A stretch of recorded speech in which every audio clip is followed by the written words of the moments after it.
Hola, bienvenido a mi canal de historias increíbles. Disfruta mirando. Andrés, ¿qué ramo te gusta más, el blanco o el rosa? Dijo Cristina, tumbada en la cama grande con el teléfono en la mano. Llevaba una semana buscando ramo de novia y no se decidía. Me gustan los dos, contestó Andrés amablemente, pero sin mucho interés, apenas echando un vistazo a la foto. ¿Por qué es tan difícil?, preguntó ella, imitando el sufrimiento. Pedir cualquiera de ellos. ¿Qué más da?, preguntó riendo el novio, apagando la lámpara. Tú no lo entiendes. Todo tiene que ser perfecto. Cristina lo miró sorprendida y continuó su búsqueda. Habían pasado 6 meses desde que Andrés le había propuesto matrimonio y no había día en que Cristina no hablara de la boda que se avecinaba. No paraba de reservar algo, de elegir algo, de consultar con sus amigas. Todo lo demás parecía haber perdido sentido para ella. Andrés, por el contrario, estaba bastante molesto por los interminables preparativos de la boda. Intentaba mantenerse al margen y observar lo que ocurría con la mirada de un mero testigo, más que de un participante, para luego, ya en el día X, participar en el evento preparado como un actor de la obra. Andrés, Cristina dice que no la ayudas en nada, se quejó su madre. Mamá, no empieces. Alguien tiene que pagar toda esta extravagancia. Bueno, soy yo, por si lo has olvidado. Yo trabajo, y me da igual de qué color sea la tarta o en qué se sirva el segundo plato, dijo. El hombre trabajaba mucho. Sus padres eran gente acomodada, pero lo único que les debía era una buena educación. Nunca escatimaron dinero para él, pero después de obtener su diploma, nunca les pidió ayuda. Al contrario, intentaba ayudarles él mismo. Ahora, cuando iba a formar una familia, Andrés sentía aún más responsabilidad. La novia estaba acostumbrada al lujo. Su padre y su madre la criaron como a una princesa, tenía todo lo que quería, desde ropa cara hasta viajes al extranjero cada fin de semana. Una vez casada, apenas querría limitarse a nada. Los padres de ambas partes, que en su día presentaron a los jóvenes, estaban encantados con esta unión. Ambos guapos, con una educación seria, ambición, negocios. ¿Qué más se necesita? Sus madres, incapaces de soportarse mutuamente, retrataban con diligencia la amistad, intercambiaban recetas, elogiaban a sus hijos y molestaban a sus maridos con cotilleos sobre el otro. Los padres se lo tomaban con más calma, hablando de negocios y de las últimas noticias cuando se reunían. ¿Has visto el vestido que llevaba hoy? Ya tiene 50 años y sigue vistiendo como una adolescente, se resintió la señora Inés tras una velada familiar con sus padres. Cristina. ¿Por qué te preocupas por ella? Se pone lo que le da la gana, respondió su marido de mala gana, tratando de zanjar el asunto. A una semana de la boda, todas las mujeres estaban tranquilas. A Cristina no le gustaban sus joyas, las madres empezaron a revisar el menú festivo. Andrés se quedaba hasta tarde en el trabajo todos los días para evitar hablar de la próxima celebración. Por supuesto, no podía hacerlo, porque todos le buscaban para pedirle consejo o, al menos, aprobación. Otra conversación desagradable tuvo lugar con su madre justo antes de la celebración. Andrés, le dijo a su hijo sentado en el sofá del salón. ¿Qué?, preguntó él despreocupadamente, recostándose en el gran y mullido respaldo. Después de todo, ¿no te gustan estos preparativos de boda?, dijo ella con condescendencia. Madre, ten piedad, dijo Andrés bromeando, ya han pasado meses y no tienen fin. Daría lo que fuera para que este día pasara lo antes posible y fuera cosa del pasado. Vale, no digas eso. Ya lo veo. Cristina está preocupada, lo está intentando, y tú no pareces nada contento. Miró a su hijo detenidamente y continuó, ¿sigues sufriendo por esa Anita tuya? Mamá, ¿te he pedido que no hables de eso? Andrés se enderezó y dijo con severidad, si me has llamado para eso, mejor me voy. Vamos, ¿por qué te enfadas enseguida? Solo preguntaba. Quiero que seas feliz. Pero a Andrés no le convencieron las últimas palabras, así que hizo las maletas y no tardó en marcharse a casa. «¿Y todavía estás nervioso?», dijo la señora Inés en voz alta, mirando por la ventanilla mientras el coche salía por la puerta, pues todavía no lo ha olvidado. Por fin llegó el día tan esperado. Por la mañana les esperaba todo un equipo: un fotógrafo, un maquillador y un peluquero. La sesión fotográfica, la mañana de la novia, salió a la perfección. Cristina quedó satisfecha e inmediatamente se fue a trabajar. Andrés se quedó en casa, dándose cuenta de que la primera sesión de fotos era suficiente para él. Llegaron al registro civil en coches diferentes. El novio, con un precioso traje azul y una mariposa y una flor blanca en el bolsillo, esperaba a la novia con los invitados a la entrada del edificio. Una gran limusina blanca se detuvo. Andrés abrió la puerta y ofreció la mano a su hermosa novia. La multitud aplaudió con admiración. Cristina estaba realmente hermosa, con un exuberante vestido crema con mangas de encaje, rizos graciosamente rizados y un delicado maquillaje. Los pendientes y el collar que llevaba al cuello brillaban bajo el sol de verano. Andrés le entregó un ramo de suaves flores rosas que había recogido de la tienda por el camino. Después, toda la comitiva se dirigió al interior. Columnas blancas como la nieve, escaleras con barandillas doradas cubiertas de alfombra roja, lámparas de cristal bajo el techo. Era un auténtico palacio antiguo. Cristina tenía muchas ganas de que la boda se celebrara allí. Cuando los novios entraron en el vestíbulo, las mamás no pudieron evitar admirar a los niños. La señora Inés incluso se cruzó de brazos en el pecho y lloró, tan dulce y conmovedora le pareció esta imagen. Ante las palabras del encargado del registro civil sobre el amor y la fidelidad, todas las mujeres lloraron. Después del intercambio de anillos, besos, ramos, abrazos y sesión de fotos, los recién casados y los invitados se dirigieron al terraplén, donde a un lado había un parque verde bien cuidado, al otro, la superficie azul del agua. Las fotos aquí resultaron sencillamente magníficas. Mientras los invitados bebían champán y admiraban las vistas, los recién casados y el fotógrafo se apartaron a un cenador blanco como la nieve para hacer unas fotos preciosas. Cristina posó bastante bien. Andrés intentó seguirle el juego, pero deseaba que todo acabara pronto. Se apartaron hacia los bancos, sobre los que se alzaba un enorme arbusto en flor. El ramo de la novia, que su dueña había elegido con tanto cuidado, permanecía tendido a un lado del cenador. De repente, un niño apareció por detrás de los árboles. Se acercó corriendo, cogió las flores y se precipitó a través del camino, hacia los arbustos.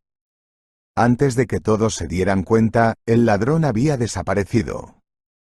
Andrés vio la cara de confusión de su mujer, a punto de llorar, porque llevaba tanto tiempo preparándose para este día, y se suponía que todo iba a ser perfecto, y entonces ocurrió esto.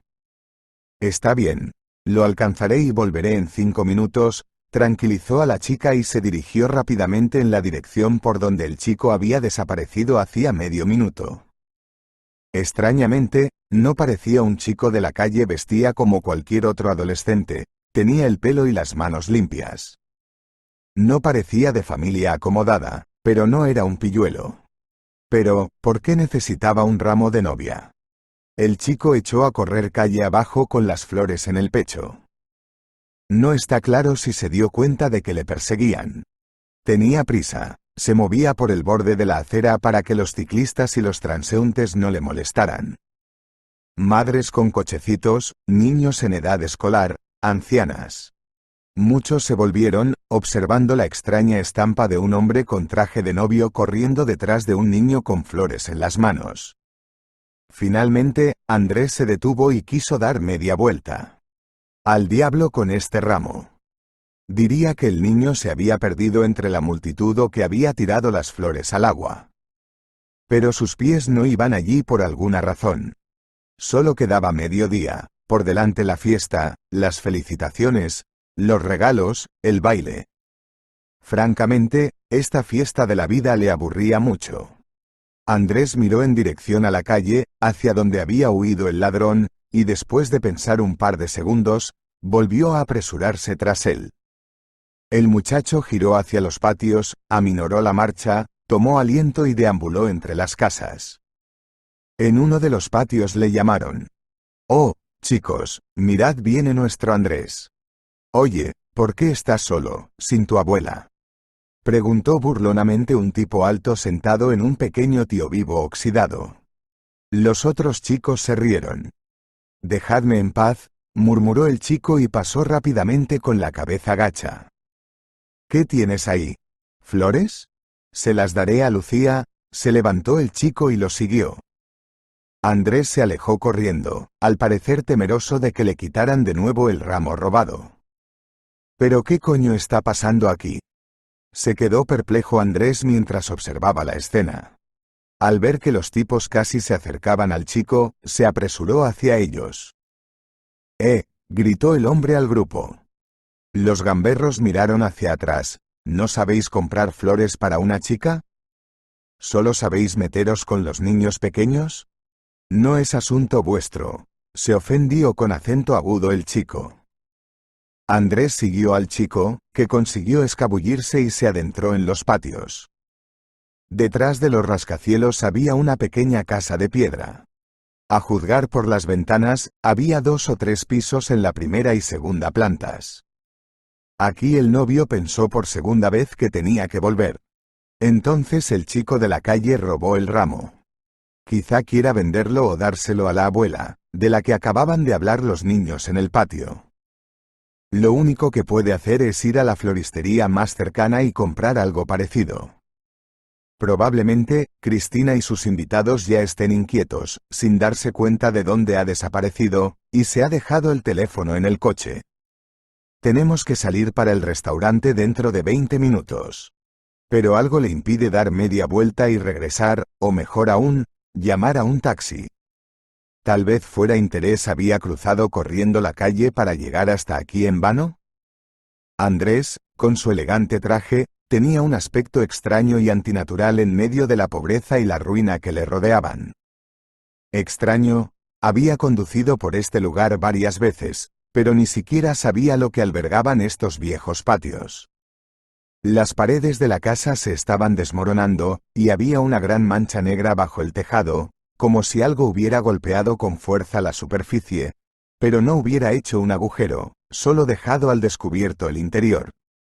A varias de las ventanas les faltaban cristales, y detrás de ellas había habitaciones vacías con el papel pintado hecho jirones. Los escalones del porche estaban casi derruidos, y la puerta de madera colgaba de una sola bisagra. En el interior del edificio, el olor de una larga bodega sin ventilación rodeaba a Andrés, húmedo y mohoso. Paredes verdes y desgastadas, escaleras sucias, la casa parecía abandonada y viviendo sus últimos días. Se oyeron voces en el piso de arriba, y Andrés se dirigió hacia allí, pisando con cuidado por miedo a caerse.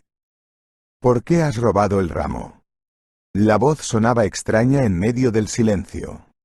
Andrés entró en el piso, y lo primero que le llamó la atención fue una anciana sentada junto a la ventana y un niño escondido en un rincón, detrás de un enorme armario.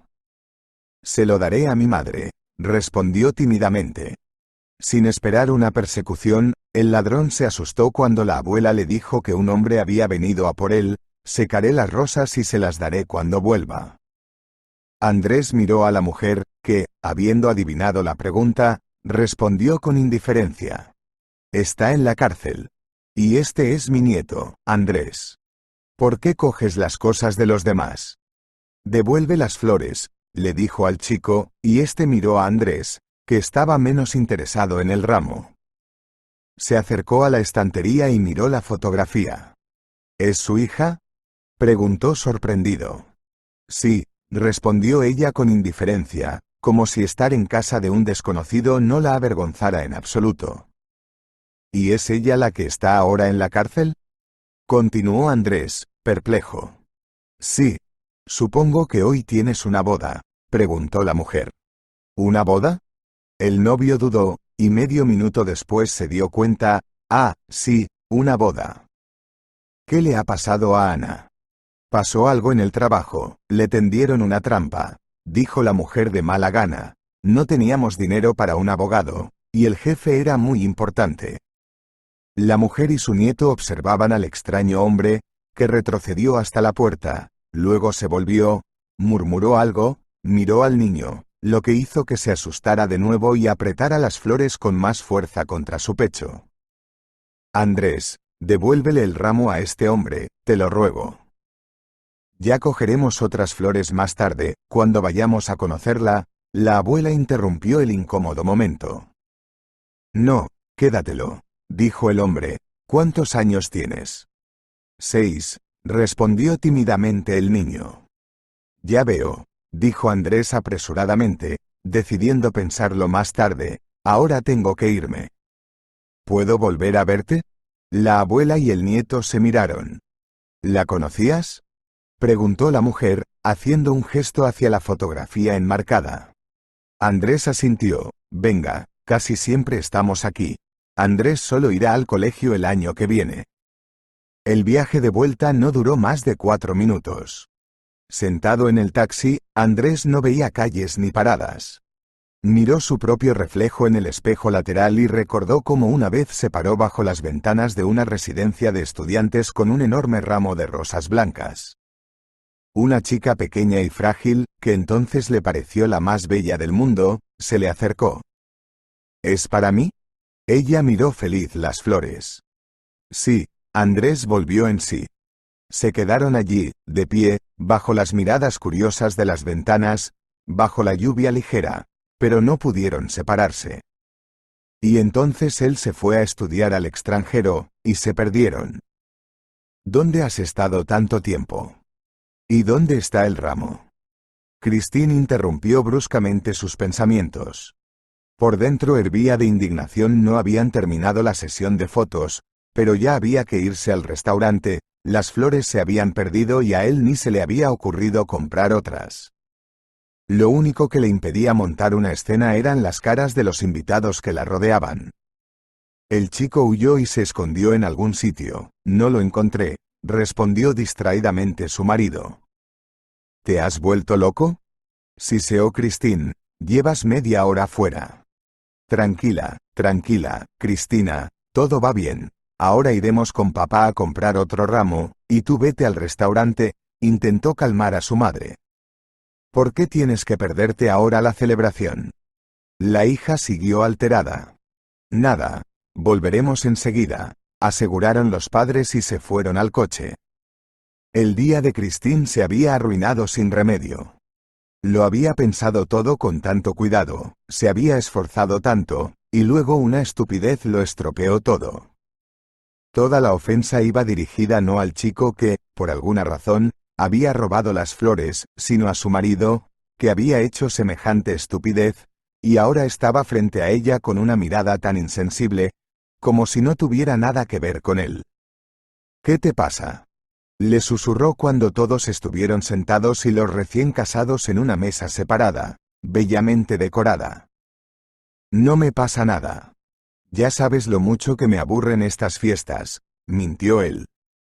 En algún momento el banquete se trasladó del edificio a la calle, o mejor dicho, al acogedor y espacioso patio del restaurante. Andrés no se dio cuenta de que Cristina se había cambiado el vestido por un atuendo más cómodo. Posó para una foto, sonriendo ingenuamente, abrazó a sus padres y amigos, rió, pidió más champán, pero no dejó de mirar a su marido. Todo el espectáculo se representó con acento agudo para los invitados. En su interior crecía la pesada sensación de que algo iba mal. Sí, Andrés se había permitido hacer bromas sobre los preparativos de ella, no había tomado mucha iniciativa, pero hoy se comportaba bastante distante. El crepúsculo había caído sobre la ciudad, soplaba el fresco de la tarde y las luces estaban encendidas. Los invitados se dispersaron por el territorio, algunos charlaban en las mesas, otros bailaban, otros se balanceaban en los grandes columpios. Por delante aún les esperaba una enorme tarta, que los recién casados tenían que cortar juntos, el té, el baile, las luces de bengala y la foto final conjunta. Cristina se alejó de sus padres y miró distraída a su alrededor. Andrés no estaba por ninguna parte. Fingiendo ir de un invitado a otro, trató de averiguar a dónde había ido su marido. Estaba de pie en una pequeña terraza con vistas al río, apoyado en el parapeto estampado. «Es precioso», dijo sin mirar a la chica. La ciudad resplandecía abajo, el rojo del atardecer y las luces de las calles se reflejaban en el agua. «Sí», contestó Cristina automáticamente. «¿Vamos con los invitados?» El hombre estaba molesto por alguna razón y la miró con gesto irritado. «Vámonos». Decidiendo ocuparse de ello más tarde, Christine volvió a sonreír. El resto de la velada transcurrió maravillosamente. Una música preciosa, una magnífica tarta blanca y roja con la que todos quedaron maravillados, un cierre del evento espectacular y fotos todos juntos. Pero en cuanto se fueron los invitados, se hizo el silencio. La fiesta se apagó bruscamente. Sonaba música, el ruido de la ciudad entraba por la ventana entreabierta, pero había un pesado silencio entre ellos. Cristina se ofendió con acento agudo por el incidente durante el día. Andrés vio cómo el chico se escondía detrás del armario delante de sus ojos. Al cabo de una semana, la relación mejoró. El trabajo, la vida cotidiana, las visitas a los huéspedes, en el ajetreo diario de pensamientos disipados, las vacaciones estropeadas no parecían tan malas ahora, sobre todo porque los amigos, parientes y colegas estaban satisfechos. El fin de semana se presentó de repente como una oportunidad para visitar la casa, que nunca se le había ido de la cabeza. Cristina había decidido organizar una reunión con sus amigas en el campo, en algún nuevo balneario de lujo, y Andrés aprobó encantado la idea. Tenía unas 5 horas para ir y volver. Pilló a Andrés en el patio mientras intentaba montar en una pequeña bicicleta sin pedales. Estaba vacío, el patio estaba cubierto de hierba, los caminos estaban agrietados y el muro de una gran casa inacabada lo bloqueaba de los otros patios.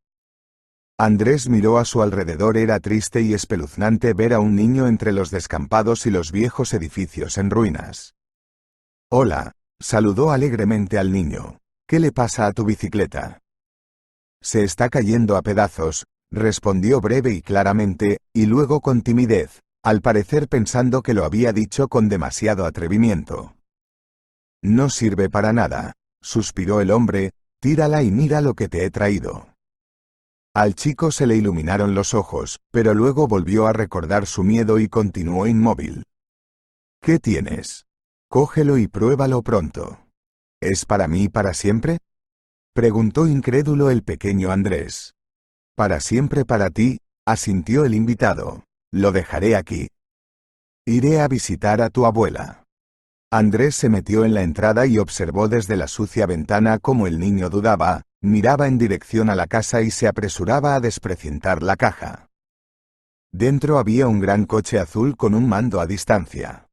Si alguien supiera lo que sintió en aquel momento un niño que no había recibido más que un par de regalos en sus 6 años, lo entendería. Fue un auténtico sentimiento de felicidad. Andrés observó el cuadro del patio con cara de satisfacción y subió las escaleras. La anciana le abrió la puerta y le invitó a pasar. La habitación estaba más limpia, el mismo ramo de novia seguía en un jarrón sobre la ventana. «Mis nietos no me dejan tirarlo», explicó la abuela. Se conocieron. La mujer se llamaba Marcela. Llevaba 40 años viviendo en la casa, pero ahora había sido reconocida como de emergencia, y ella y su nieto tendrían que mudarse pronto. Pero hasta ahora no había noticias, y ella y sus pocos vecinos se quedaron allí. «Por supuesto, me doy cuenta de que esto se está poniendo peligroso. Y Andrés tendrá que ir a la escuela, sus compañeros se reirán de que viva en un cuartel. Pero a esta casa le tengo cariño en el corazón.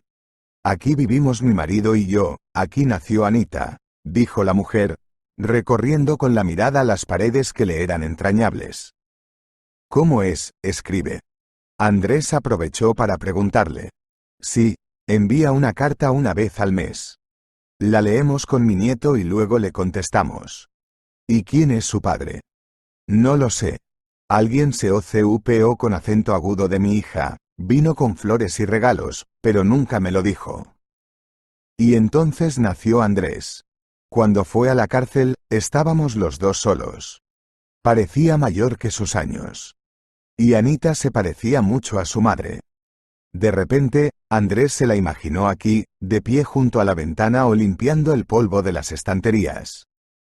Sintió un desagradable cosquilleo en el pecho.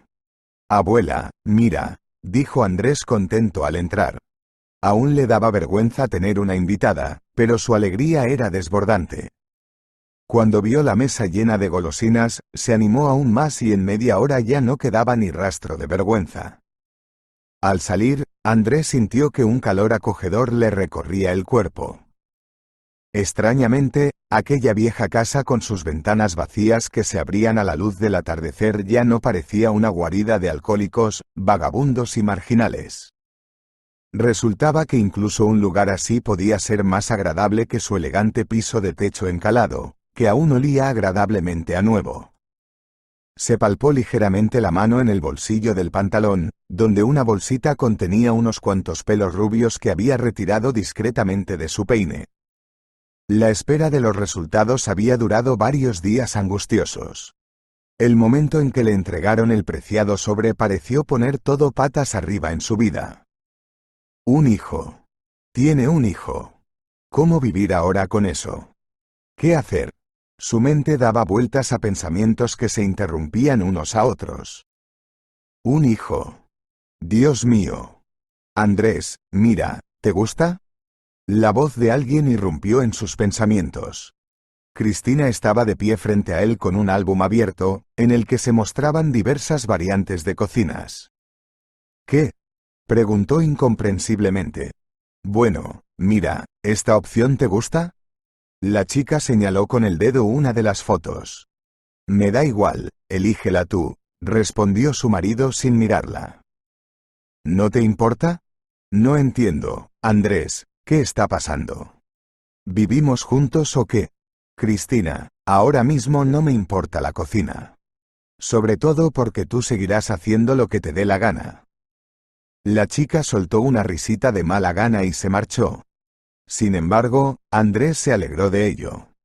Realmente no le importaban las tareas domésticas del piso ni los atuendos de su mujer, y no estaba dispuesto a discutir este asunto con ella, imaginando de antemano su reacción.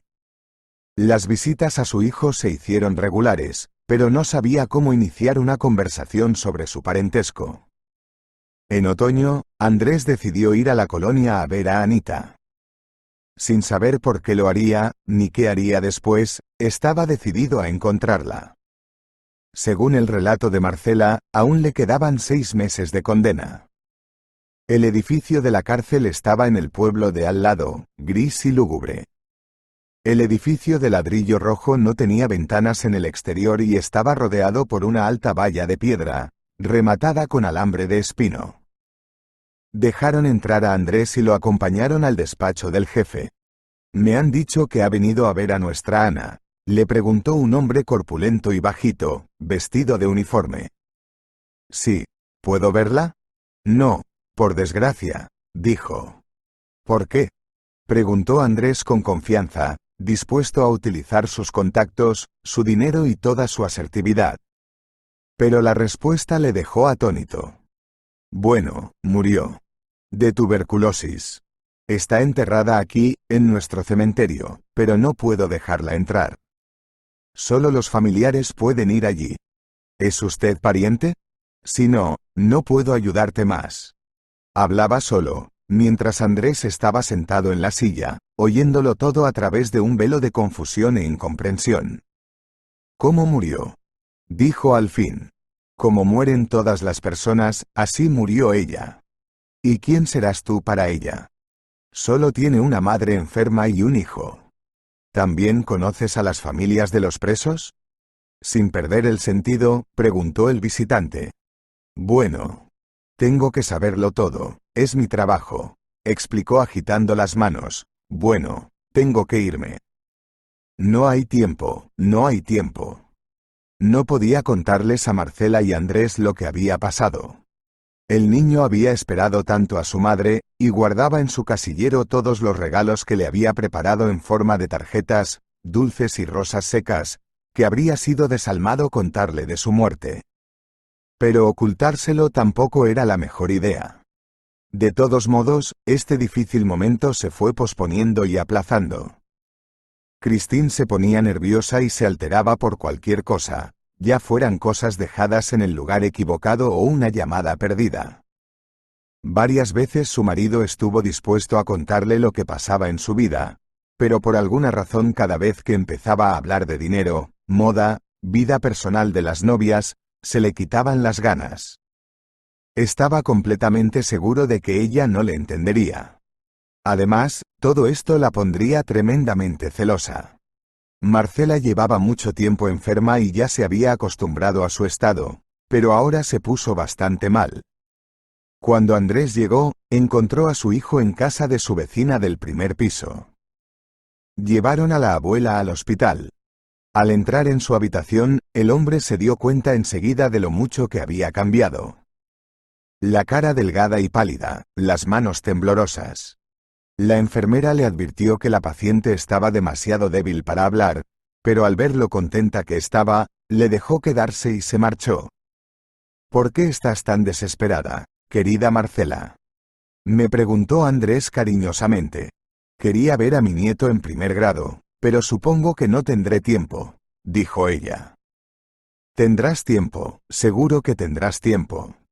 Túmbate aquí, mejórate, y yo me ocuparé de Andrés. No, necesito hablar contigo ahora, antes de que sea demasiado tarde. ¿Sobre qué? Sé que no vienes aquí por nada. Sí, tienes razón. Andrés no estaba preparado para esta conversación y elegía frenéticamente las palabras. ¿Es tu hijo?, adivinó la mujer. Sí, hijo, suspiró. Pues qué bien. No lo abandones, por favor, cuando me haya ido. ¿Qué dices? Todo irá bien. Prométemelo, insistió Marcela.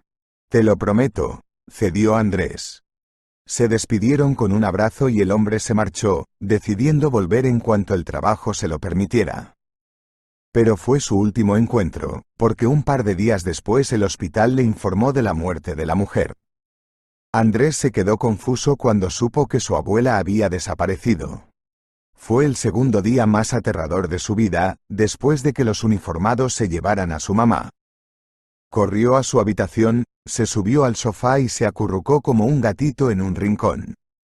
Su padre se sentó a su lado y reflexionó sobre si debía contarle ahora algo que debería haber hecho hace mucho tiempo. Andrés, sé lo duro que es para ti ahora, empezó y oyó unos suaves sollozos, pero tengo que decirte algo. Verás. Bueno, no soy una desconocida para ti. Y lo adiviné hace tiempo, respondió el chico, sin dejar de llorar. ¿Lo adivinaste? Siento no habértelo dicho enseguida. Temía que no quisieras hablar conmigo. Andrés se levantó y miró a su padre con los ojos rojos y llorosos.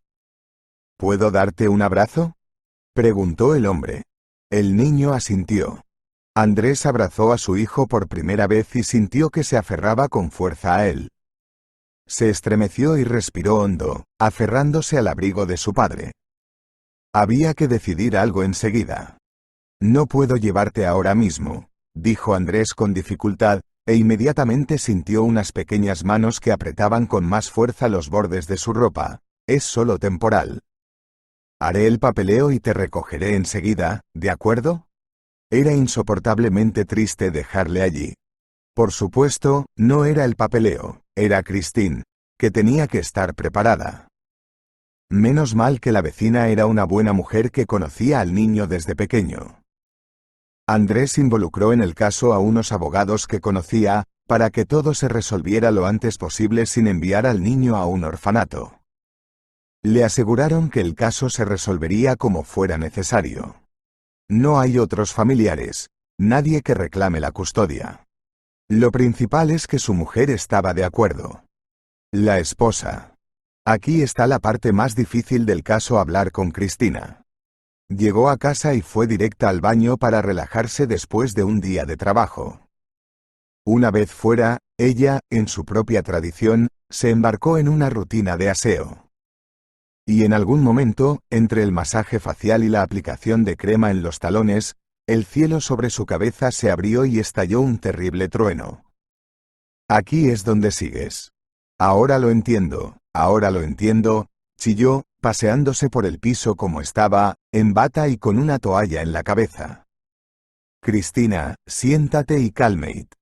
El niño apareció mucho antes de conocernos, intentó calmarla su marido. ¿Cómo iba a creerte? ¿Cómo he podido? ¿Tienes que ser tan tonta?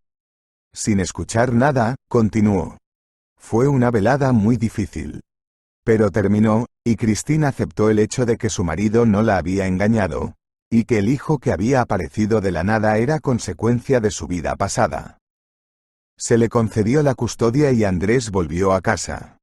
Le dieron una habitación grande y, por primera vez, el niño tuvo su propia cama grande, estanterías con juguetes, un teléfono moderno, todo un armario con ropa y una auténtica bicicleta nueva con pedales y sillín. Si los gamberros del patio vecino pudieran verle ahora, nunca le reconocerían. Todo habría ido bien de no ser por la madrastra, que se enfadó con el niño en cuanto pisó el umbral de su piso. Andrés encontró una niñera, y Cristina no tuvo que hacer ni una sola tarea nueva. Pero cuando su marido se retrasó, se quedó sola con su hijo.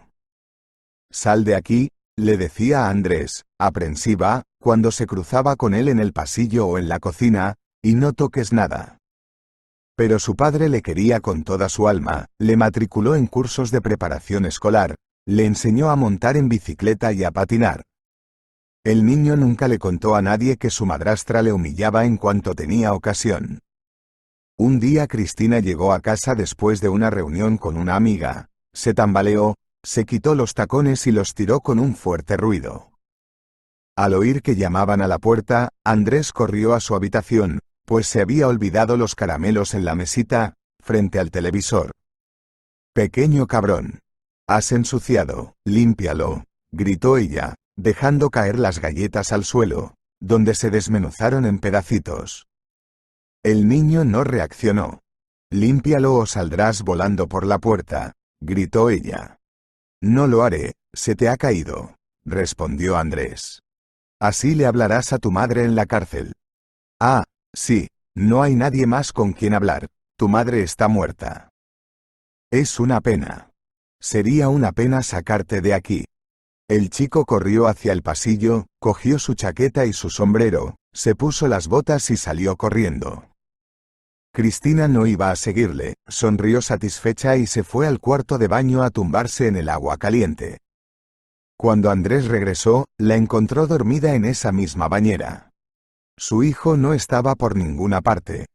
Es tan estúpido que no se puede esperar nada bueno de él.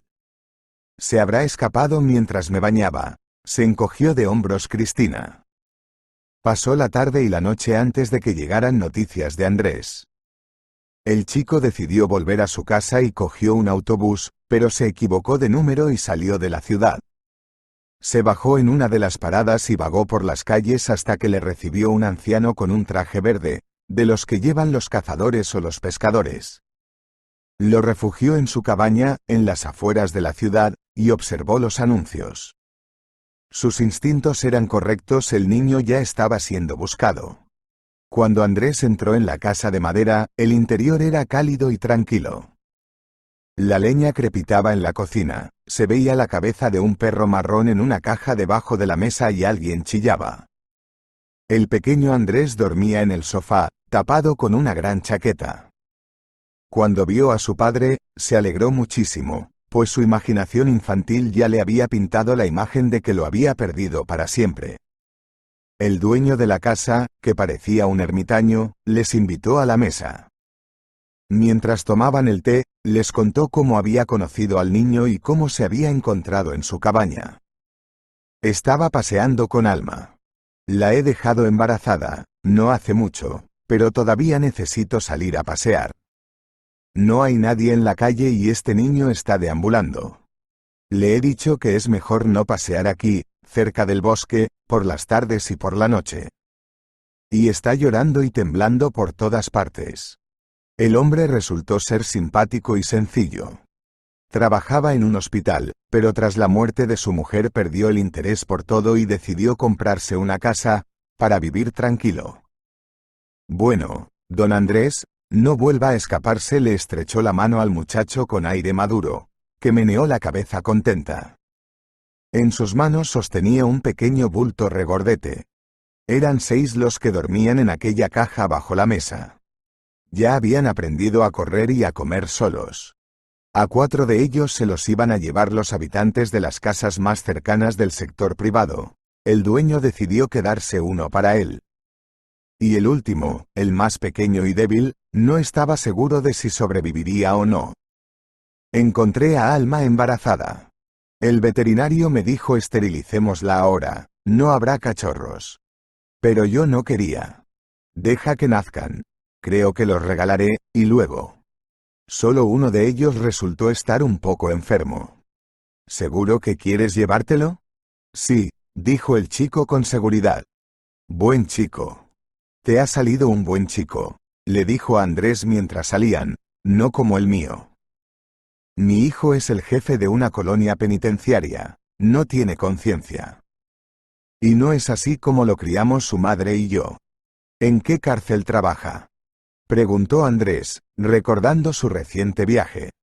En el pabellón de mujeres, no muy lejos. ¿Y sabes lo que aprendí de él? Que me daba asco. Creo que es bueno que mi madre no haya vivido para ver semejante desgracia. El ermitaño continuó compartiendo sus preocupaciones. A alguna mujer la hizo pasar por muerta y ahora vive con ella. Se enamoró, dijo, sin memoria. No sé si accedió por su propia voluntad o no, pero yo quería ir al lugar correcto, pero no pude. Después de todo es mi hijo. El pequeño Andrés ya estaba en el coche, acariciando al cachorro que tenía en el regazo. Se despidió de su salvador y volvieron a casa. Esta vez el niño se lo contó todo a su padre. Conociendo el carácter de su mujer, Andrés no dudaba de que, efectivamente, había abusado del niño en su ausencia. Discúlpate y olvidemos esta historia, intentó zanjar la situación. ¿Qué? Se indignó la niña. ¿Tengo que pedirle perdón? No esperaba eso de ti, Andrés. Entonces tendréis que vivir separados por el momento. Te conseguiré un piso, respondió con calma. Al hombre se le había ocurrido esta táctica mientras recorría las calles de la ciudad.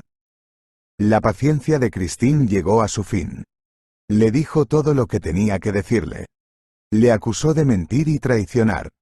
Le dijo que no tenía intención de tolerar semejante actitud. Mientras hacía las maletas, aún esperaba que su marido la detuviera, pero era como si la estuviera esperando. Tirando las fotos comunes de las estanterías y dejando tras de sí un desastre, la chica se marchó dando un portazo. Sus padres, que no sabían nada de lo que había pasado últimamente en la familia de su hija, se quedaron estupefactos. Sus historias daban la impresión de que Andrés la había engañado y luego había traído un niño al piso, fruto de su promiscua novia. Pero el pequeño Andrés estaba mejor ahora. Estudiaba, jugaba, correteaba por el piso con el cachorro, al que junto con la niñera habían organizado un rincón especial con cama y pañales.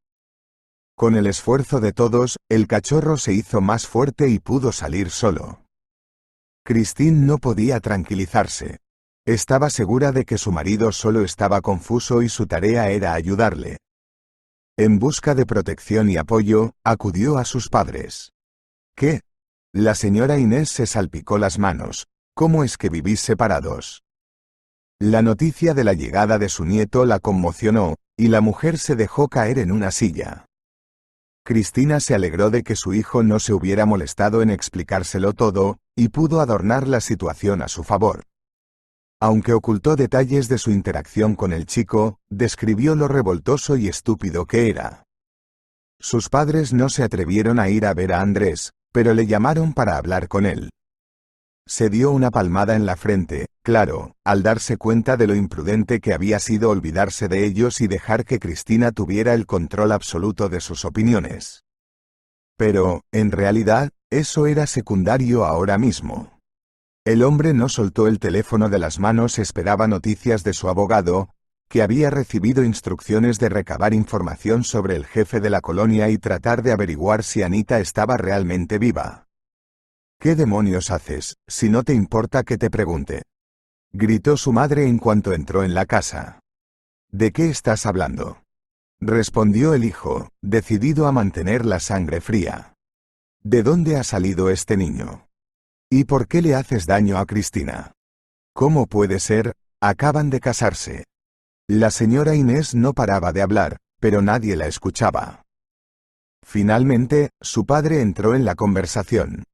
No nos avergüences, Andrés. Te estás comportando de forma extraña.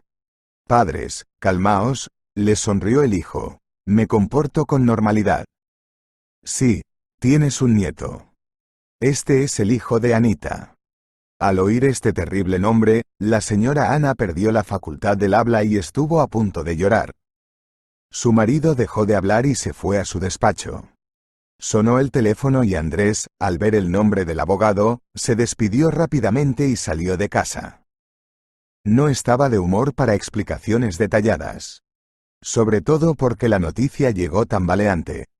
Anita está viva de verdad. Está viviendo con ese hombre atrofiado que conoció en la cárcel. Pero no como prisionera, sino como reclusa voluntaria.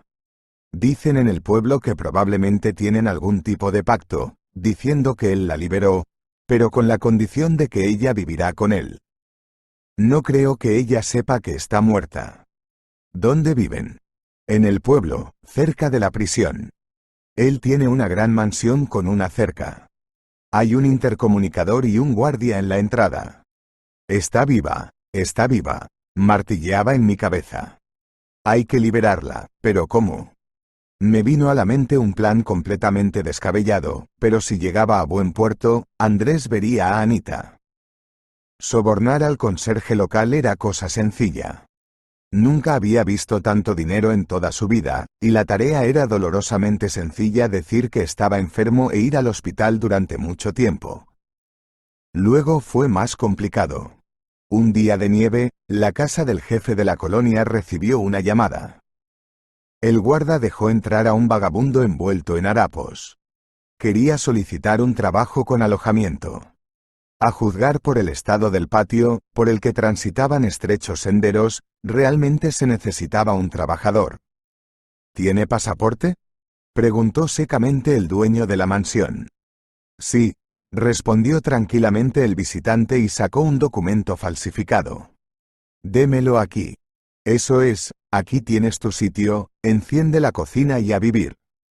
También hay palas y otras herramientas. Andrés se puso manos a la obra, regocijándose de su buena suerte. Le dieron una habitación en una casa aparte, y de la casa del patrón solo salía un hombre.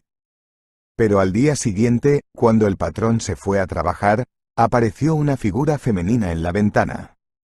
Estaba regando las flores del primer piso y se asomó al piso de abajo, donde el nuevo conserje limpiaba diligentemente el terreno. Solo tuvo tiempo de mirarla un segundo, pero su corazón latió agradablemente. Después de todo, había alguien allí, y eso le daba esperanzas de ver a Anita. Los días siguientes transcurrieron sin resultados. Andrés se moría de hambre, porque no había dónde cocinar y en la única tienda no vendían casi nada de comida cocinada.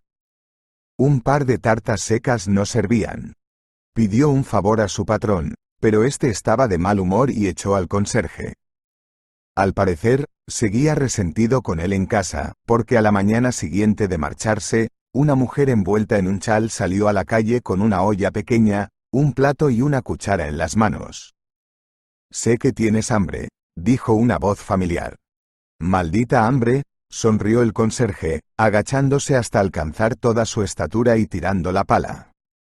Anita estaba tan asustada que casi deja caer todo lo que había traído. Miró temerosa en dirección al camarote del guardia. Está viendo algo en la tele, no puedes quitarle los ojos de encima, la tranquilizó Andrés. ¿Por qué estás aquí? ¿Por qué?, preguntó también asustada la chica. He venido por ti. Tenemos que irnos de aquí.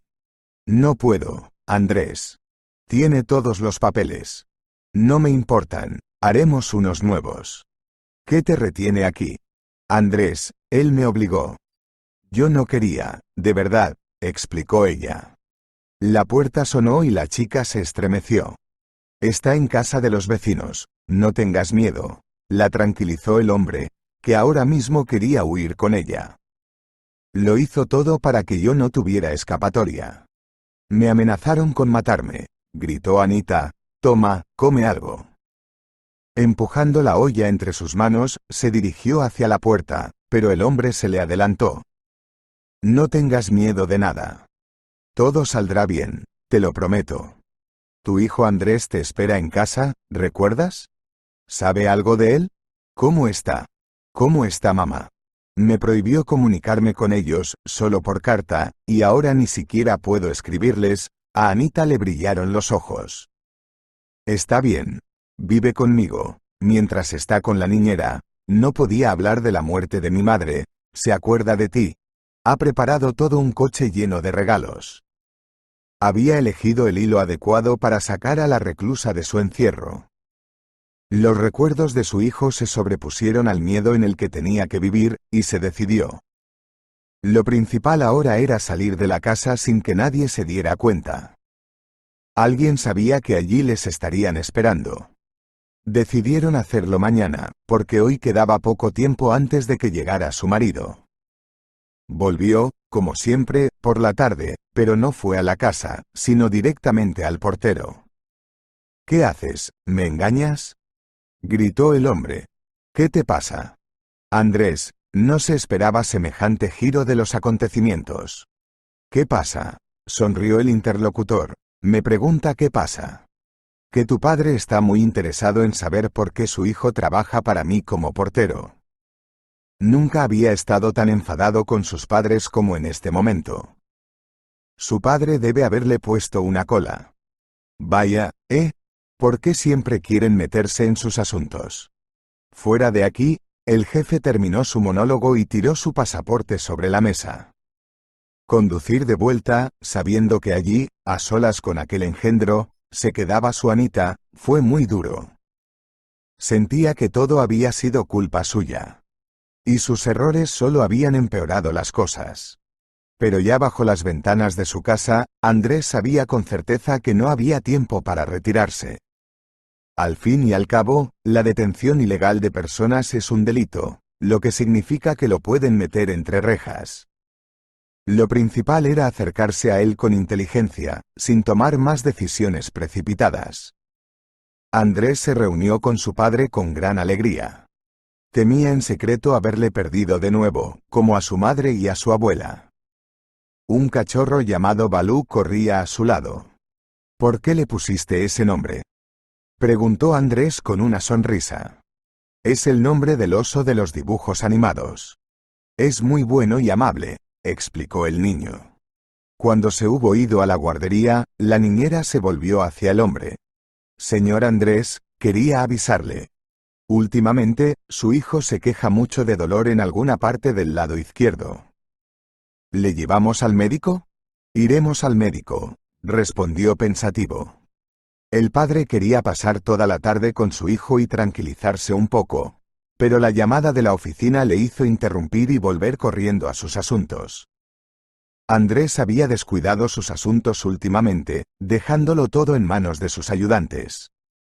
¿Qué es esto?, se preguntó con desagrado, hojeando los documentos. Una enorme cantidad de dinero había desaparecido de las cuentas.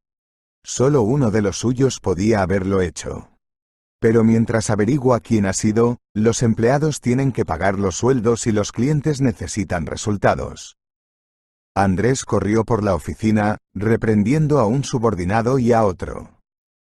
Le desgarraba la imposibilidad de dejar el negocio por un tiempo, porque amenazaría con más problemas aún. Andrés le esperaba en casa, y Anita le esperaba lejos, sola, sin saber si algún día saldría. Laura, llévalo tú misma a la clínica infantil, le pidió el hombre a la niñera. Ella volvió a llamar después de que hubieran ido al médico. Dicen que le pasa algo en el corazón. Nos dirán más después de las pruebas y los análisis. Está empeorando por momentos. Había problemas por todas partes, y ninguno de ellos prometía solucionarse pronto.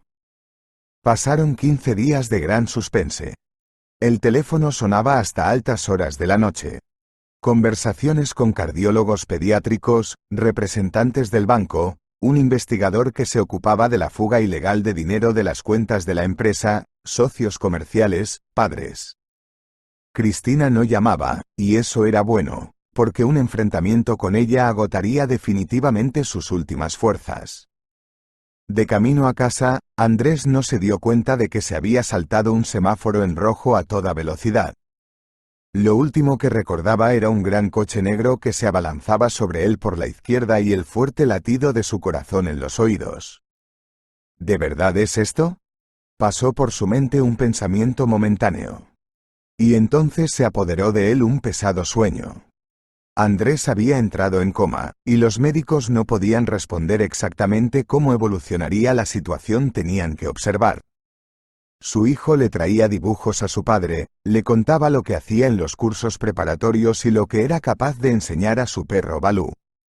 Como respuesta, solo se oía el pitido medido de las máquinas, y la niñera se lo llevaba a casa.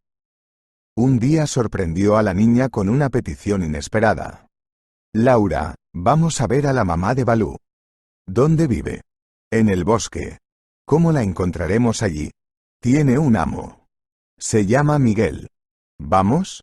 No sé cómo llegar, dijo la niñera, pensando en la mejor manera de convencer al chico. Tengo la dirección. Andrés le entregó un papelito con la dirección y el teléfono que había recibido de su abuelo, por si acaso. Parecía que acababa de presentarse una ocasión así. Echaba de menos a sus seres queridos y, trasladando su añoranza al cachorro, el chico estaba seguro de que Balú echaba mucho de menos a su mamá. Laura llamó al número y, para su gran sorpresa, la voz del teléfono estaba muy contenta y les invitó a pasar. Después de comprar golosinas para los perros y dulces para la merienda, fueron a buscar al misterioso ermitaño. Los cachorros ya habían sido recogidos, y ahora solo quedaban en casa mamá y su hijo. Al ver a sus parientes, Balú corrió a jugar, y Andrés brilló. Que jueguen, dijo alegremente el abuelo Miguel, y tomaremos té con miel. Enterado por la niñera del viaje de Andrés a la colonia, del fallido intento de liberar a la madre del niño, la niñera no conocía los detalles, y del accidente, tras el cual el hombre cayó en coma, el anciano reflexionó profundamente. Cuando la niña, el niño y el cachorro se marcharon, pasó toda la tarde reflexionando sobre lo que podía hacer para ayudar. Parecía que había llegado el momento de actuar, aunque el culpable fuera su propio hijo. Miguel llamó a un viejo amigo que, aunque jubilado, probablemente aún tenía viejos contactos en las fuerzas del orden. Y así fue. El amigo se puso en contacto con la fiscalía y les instó a que hicieran una investigación. El marido de Anita llevaba 2 días sin volver a casa. Ella no salía de casa y no dudaba de que él volvería, pero por dentro estaba cada vez más ansiosa. Algún sentimiento le decía que algo iba mal. Finalmente, no pudo aguantar más, salió al patio y se dirigió al guardia, que sin duda estaba al corriente de lo que ocurría. Ha sido detenido, dijo con indiferencia, mirando su portapapeles. ¿Arrestado cómo? ¿Por qué? No tuvo tiempo de responder, porque en la pantalla de la cámara exterior apareció un coche de servicio. Agentes de policía se acercaron a ellos. Tras una larga explicación, examen de papeles y correspondencia, Anita fue puesta en libertad. Cogió algo de dinero de la hucha del pasillo para volver a casa, miró a su alrededor como si temiera que la siguieran y caminó hasta la parada del autobús. Le resultaba extraño volver a casa, aunque había soñado con ello durante mucho tiempo. Al otro lado de la ventana, el cielo estaba gris, caía nieve y los árboles pasaban silbando. Ella también estaba triste. Su antigua vida hacía tiempo que se había desmoronado, ¿sería posible construir algo nuevo? Cuando llegó a casa, encontró un piso vacío con las ventanas heladas. Todo seguía como estaba, el chal de su madre en el respaldo de una silla, la labor de punto sin terminar, un libro abierto sobre la mesa. Los viejos juguetes de su hijo estaban tirados en el suelo. Su foto también estaba en un marco en la estantería. La vecina ya estaba haciendo las maletas, el otro día le entregarían las llaves del nuevo piso. Abrazó a la chica, que apenas podía mantenerse en pie. Todavía no tienes tiempo para esto, por supuesto, pero ve a la administración. Este piso ya es tuyo, también deberían darte un nuevo lugar donde vivir. Aquí todo será demolido, aconsejó la mujer. Anita no necesitaba un lugar donde vivir. Quería morir en este piso, congelada, tumbada en el sofá y abrazada a un conejito de peluche, lo único que le quedaba de su infancia. Levántate, dijo su vecina al día siguiente con una tetera y bollos, tu hijo te está esperando. Tienes que vivir, tienes que rendirte pronto. Anita no tenía ni idea de cómo encontrarle. No sabía la dirección de Andrés, no tenía teléfono ni dinero. ¿A quién podía recurrir? Tengo su número, vamos a llamarle, dijo la mujer, y al cabo de un minuto lanzó a Anita miradas de emoción, diciendo que alguien había contestado. La niñera era la única persona responsable de Andrés después del accidente. No había noticias de sus padres, y Cristina no se interesaba por el niño.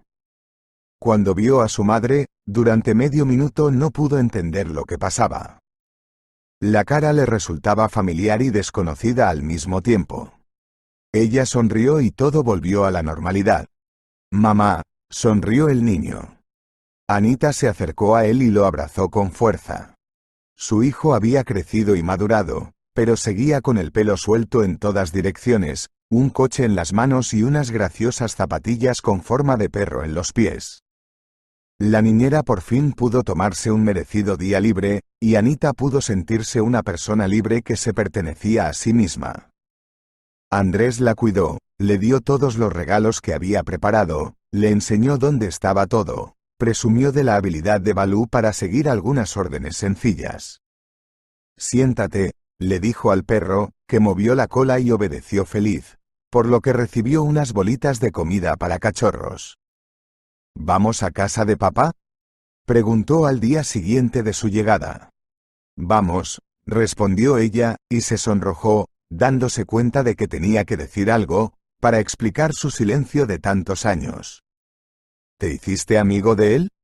Sí, dijo el niño alegremente, mientras mordisqueaba unos caramelos de colores y se metía accidentalmente una bolita de la comida de Balú en la boca. Los dos se rieron. Anita exhaló, todo se había resuelto y su hijo no se había ofendido. Antes de ir a ver a Andrés, fueron a la policlínica donde atendieron al niño. El médico estaba realmente contento de saber que su pequeño paciente había recuperado a su madre. Últimamente, siempre lo había traído una niñera, lo que sugería que sus padres no se ocupaban mucho de él. Su Andrés tiene un defecto cardíaco. Pero no se preocupe, según nuestras observaciones, debería cerrarse solo. Ya está mejorando, según las últimas pruebas. Seguiremos vigilando. Mientras tanto, que disfrute de la vida, que coma y duerma bien. He escrito las raciones y se las he dado a la niñera. Andrés, que estaba sentado en un banco del pasillo, miró tristemente a su madre y le preguntó en voz baja. Mamá, ¿no moriré como la abuela? No, claro que no, todavía eres un niño pequeño, y solo se mueren los viejos, respondió ella tan alegremente como pudo, tragándose un pesado nudo que le subía a la garganta. ¿Y papá? También se despertará pronto, ya verás. El niño se puso alegre y de camino al hospital no paró de hablar del profesor al que iba los sábados a clases preparatorias, de sus futuros compañeros, de los dibujos animados y del regalo de Año Nuevo que le había prometido su padre. Solo se quedó callado en la sala donde Andrés seguía tumbado. Paredes azules, ropa de cama blanca, luces rojas de las máquinas. En el silencio del hospital todo parecía jugoso y constante, como si nada pudiera cambiar. El joven médico al que fueron a ver por primera vez les había informado tranquilizadoramente de que el estado de su paciente había mejorado, aunque no había recuperado la consciencia. Hoy, La enfermera ha notado que movía el brazo y emitía un sonido tranquilo. No perdamos la esperanza. Hablemos con él. La medicina es la medicina, pero los sentimientos a veces pueden hacer maravillas. Madre e hijo se miraron. Ella sonrió y el niño se animó. Los hospitales siempre le habían aterrorizado. Ahora, sentados en la habitación junto a Andrés, guardaban silencio. Anita fue la primera en romper el silencio. Bueno, Andrés, aquí estamos. No sé qué dirías ahora, pero creo que te alegrarías. ¿Qué te parece, chico? El chico asintió. Ojalá pudiéramos traer aquí a Balú. Él también nos echa de menos. Le preguntaremos al doctor si nos deja, sugirió Anita, y al ver que el chico suspiraba, cambió de tema. Quizá deberíamos traer algo sabroso. ¿Quizá el aroma de las tartas le despierte? Claro que sí, dijo una voz masculina ronca. Papá, exclamó Andrés con entusiasmo. Anita estaba confusa, sin saber qué hacer ni qué decir. El momento era tan esperado, pero a la vez inesperado, que la desconcertó por completo. ¿Qué tal estás? Preguntó inclinándose hacia él. Voy a buscar al médico. Espera, resolló Andrés. Quiero verte. Estaba tumbado en la cama, dolorido, pálido, con los ojos entrecerrados, pero feliz. De regreso, se encontraron con Cristina en el pasillo. Reconoció a Andrés y miró furiosa a Anita. Allí estaba ella, la causa de todos sus problemas.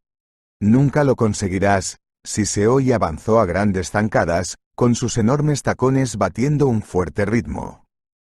Ella no me quiere, explicó el chico, dando saltitos por el sendero de camino a casa. Incluso me escapé de ella al bosque. Andrés se estaba recuperando y le visitaban casi todos los días.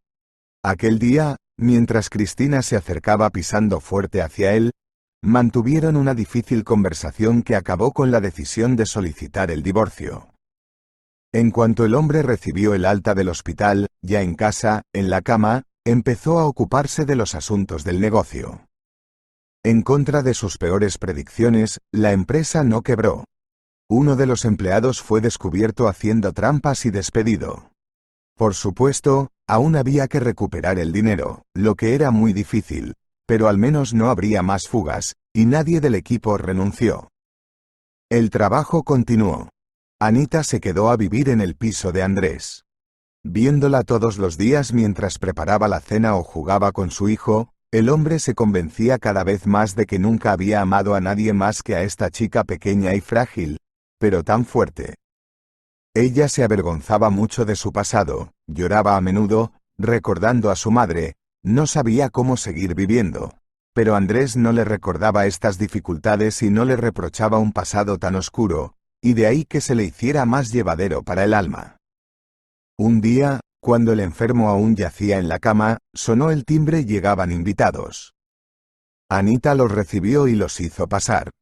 Cuando la señora Inés entró en la habitación, enseguida se dio cuenta de que su hijo estaba bien atendido. El piso estaba limpio, con una taza de cacao caliente, bollería casera y fruta en la mesilla de noche.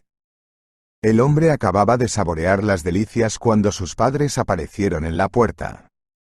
Su padre parecía como si lo hubieran traído a la fuerza, pero su madre estaba realmente contenta.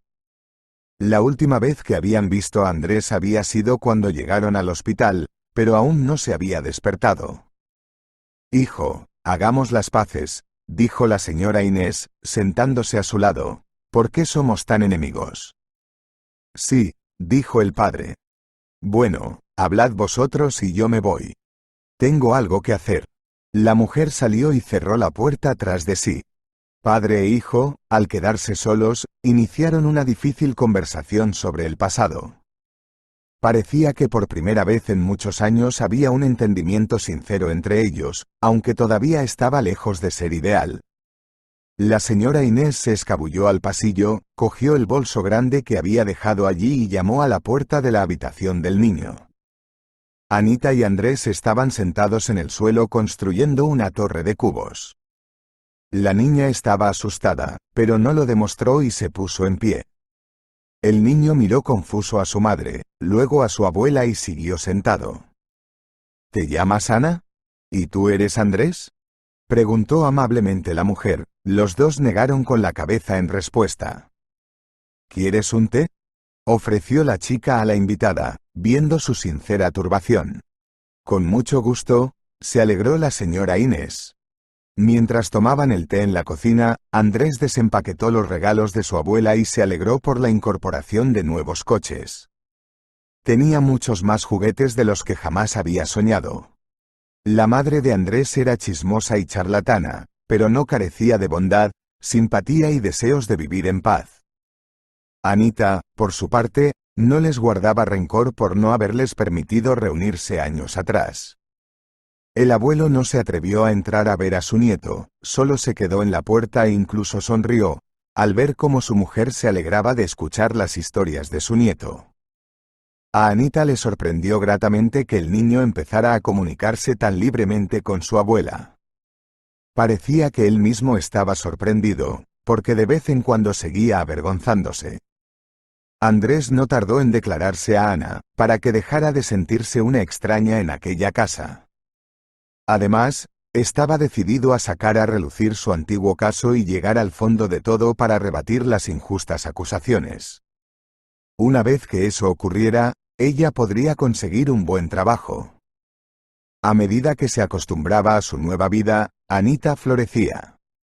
Su antigua alegría y ligereza volvieron a ella, y su marido se alegró de ver reaparecer ante él a su primer gran amor. Sí, el pasado no podía deshacerse, pero el mejor futuro juntos estaba en sus manos.